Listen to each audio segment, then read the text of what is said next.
a little different because I leaned into some of the spiritual stuff. I was talking about the presence of demons and demonic possession that's taking place within the body politic here in the United States.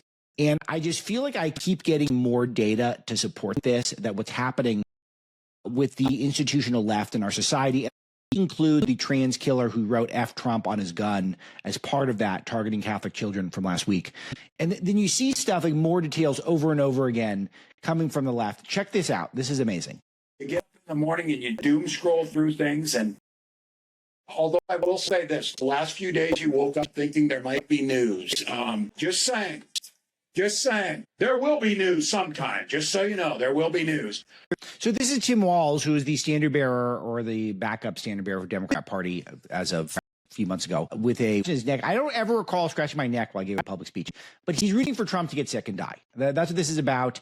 The left-wing echo chambers on the Bluey platform, et cetera, have been discussing Trump's health and whether or not there's some sort of Biden-esque health cover-up that's going on with Trump. I mean, he seems, if he's playing golf, I don't know. I am all for transparency with Trump's health, but I've never bought that we've been misled on Trump's health in the past.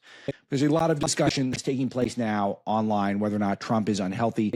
And then here's Tim Walz actively rooting for the President of the United States to suffer and die. That's what this is about. So that's what I'm saying when there is demonic presence in the United States at this time. I think you see it very clearly when you start seeing people who are drawing pictures of themselves, looking in the mirror, and the devil staring back at them, and then they go to a church and they murder children. I think that's very obvious. But then when you see things like this, that what would possess someone who has lived this privileged life, who is a governor, who's a vice presidential nominee, to root for the president of the United States to die? It doesn't make sense, but that's really what he's doing here, and he can't act like he doesn't know what he's doing. And so Trump has been trolling the left.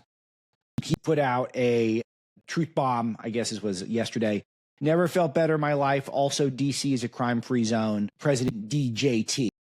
And even people like J.B. Pritzker, who really does need a health intervention or he could die of a heart attack any minute, given his extreme weight and size and unhealthy lifestyle, his self-indulgent lifestyle that J.B. Pritzker has engaged in his entire life. Where he's committed sins of the flesh by overindulgence. It is by excess, which is really ungrateful to God to live the way he's lived.